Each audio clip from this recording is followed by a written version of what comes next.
Hola! Welcome to United Kingdom! A week's worth in town is not enough because of all the places you could visit, experience, and Instagram. But we've got you covered and we'll show you where exactly you should go and what not to miss for any duration of your trip. Number 1, top up an Oyster card and don't be afraid to ride the double-decker bus and enjoy the beautiful London scenery. It is cheaper than the tube and you'll never get lost. Just download the Citymapper app. Tip is to go on the second floor to maximize the viewing experience around the touristy areas such as Oxford Street, Piccadilly Circus, Trafalgar Square, and Westminster. Check out how historical and pretty it is in every corner.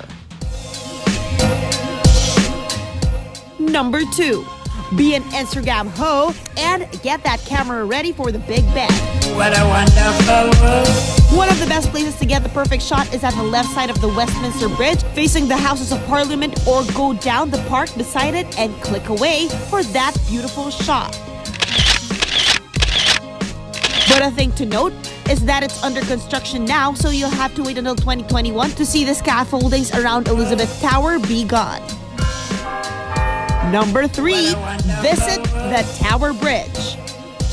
You can go to the museum or opt to head on the Tower of London Riverside Walk and get the stamp you want for posting.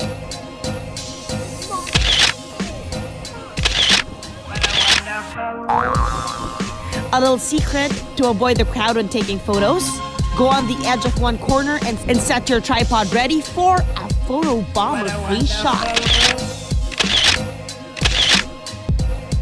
Also, there are restaurants and cafes nearby if you want to slow down and just sit on a bench while people pass by and enjoy the area.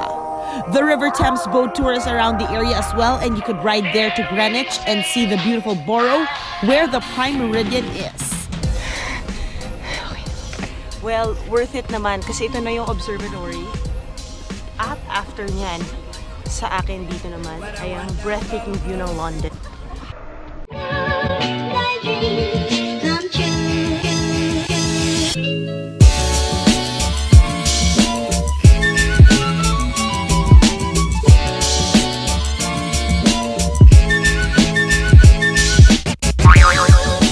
Number 4, experience high tea the classic way.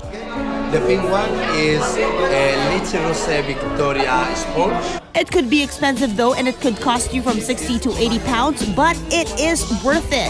Sobrang sarap. Make sure to choose a beautiful hotel too and make your reservations in advance. In our case, we chose the iconic and historical Oscar Wilde bar at the Hotel Cafe Royale. Oh, they serve really good food here in Cafe Royale, in the Oscar Wilde room where it's very historical. Dito mga parties like Mick Jagger, Beatles, and all the superstars back then. Amazing, right? We also went on a double date with our friends Fiona and Jonathan for more fun, and they also took us on a pub crawl afterwards.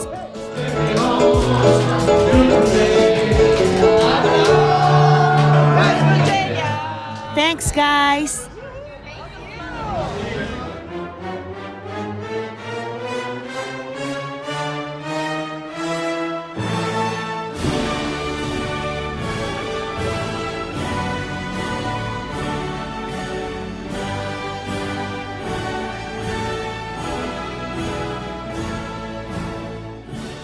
Number 5. Of course, hang out around Buckingham Palace. Visit the area where the Queen lives. And of course, since we were there already, we experienced the changing of the guards. Might as well, right? You have to arrive at least half an hour early to get a good view of the spectacle. Also, do check out the schedule of the changing of the guards online if you want to go.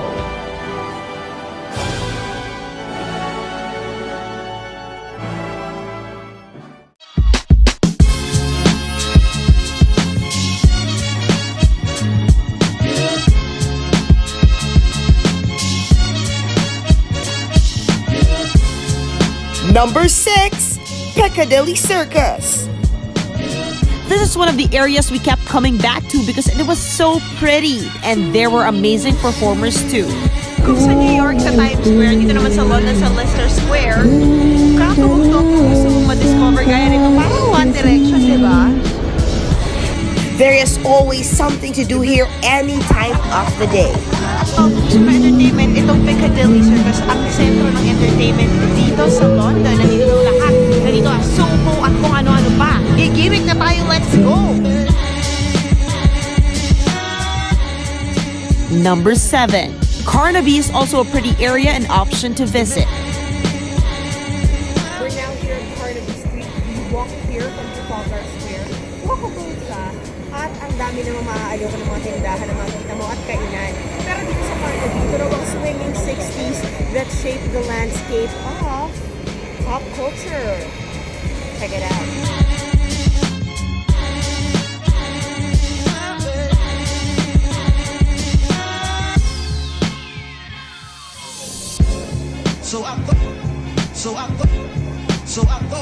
The shops were complete and it was so pretty.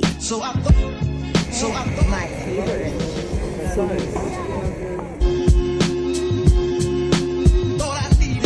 Senor Ceviche, the closest thing to kilawin.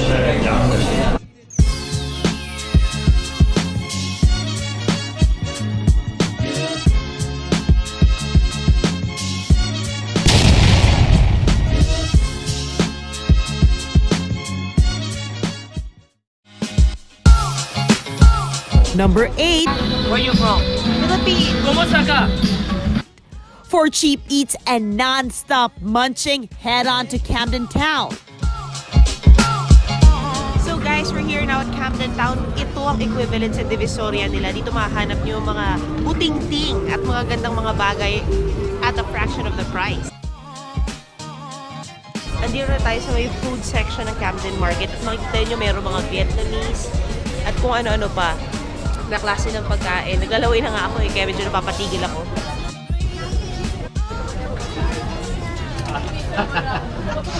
What's that? Jamon? Spain.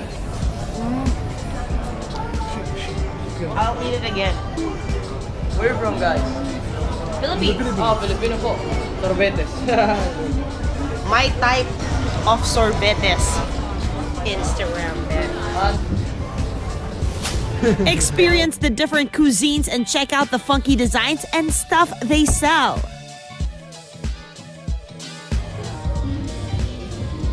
So kung nasan tayo ngayon, ito yung Stables Market. Dati ito, you guessed it, stables. Talino! The market used to be a horse stable back in the 1920s. And it is still evident in the design up to this very day. Pag napagod, Pwede naman umupo. pag napagod sa kakatikim, Number 9. Ang ganda ng painting, no? Pero hindi lang to art gallery. Etong Fortnum & Mason, grocery ng royal family at ng mahal na reyna, kabog. Let's go inside. For your coffee, tea, and English toffee fix, go and buy where the royalties buy theirs, and eat and drink what the Queen is having at Fortnum & Mason in Piccadilly. From Biofit Tea to Fortnum & Mason. Like British. There is a wide selection there and the cookies are so good, guys. Did anybody say? You can also get them at the most famous department store in the whole wide world. You know what it is, Harrods. So isa sa mga pinakinaantay ko sa trip na to ay mag-shopping sa Harrods. Gusto ko dyan muna ng mga toffee, tea, at dyan din makikita yung very first escalator sa buong mundo.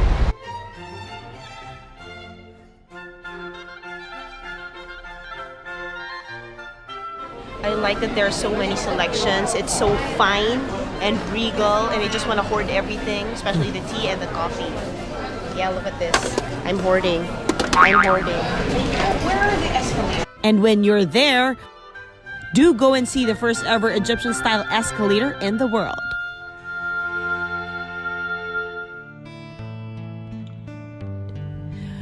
Number 10.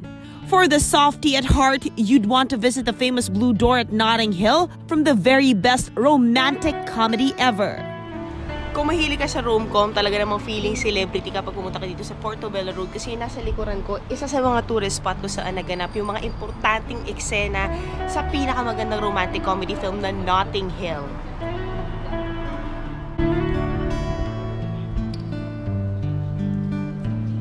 So guys, etong nasa likuran naman namin, yan yung actual bookshop. Pero sa pelikula lang yun dahil in real life, it's a gift shop. Dahil itong street na to, lahat dito binibenta mga antique. Check out the antiques that they sell along Portobello Market during Saturdays.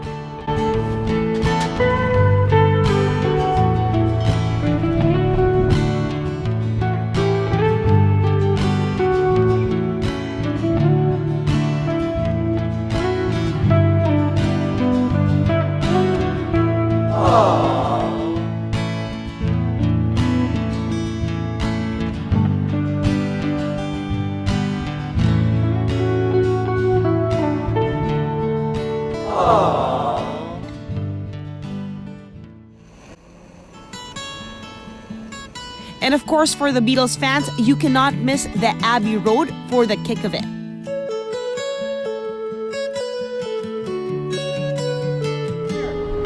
So guys, ayan na yung Abbey Road. Oo, busy siya na kalsada na tinatawaran ng mga tao. And I'm sure yung mga residente dito, medyo naiinis na sa dami ng turista. Pero sa simpleng kalsada na to, nakakatuwa dyan, ano? Kung paano to ginawang special ng Beatles na after all these years, aliyo tayo lahat, umeffort tayo para talaga magpa-picture dito sa pedestrian na ito.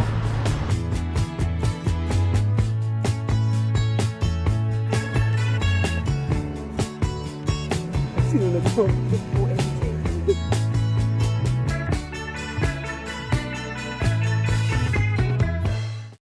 What a wonderful world. So guys, that is just part one of our suggestions on what you should not miss in London, United Kingdom. What a wonderful world. If you like this video, you know the drill. Please like, share, and subscribe. Special shout out to Flytpack for keeping us connected 24/7, H&M and SM Women for keeping us warm and fashion. I'm MJ Marfori. Thanks so much for joining me. Until next time, ta-ta!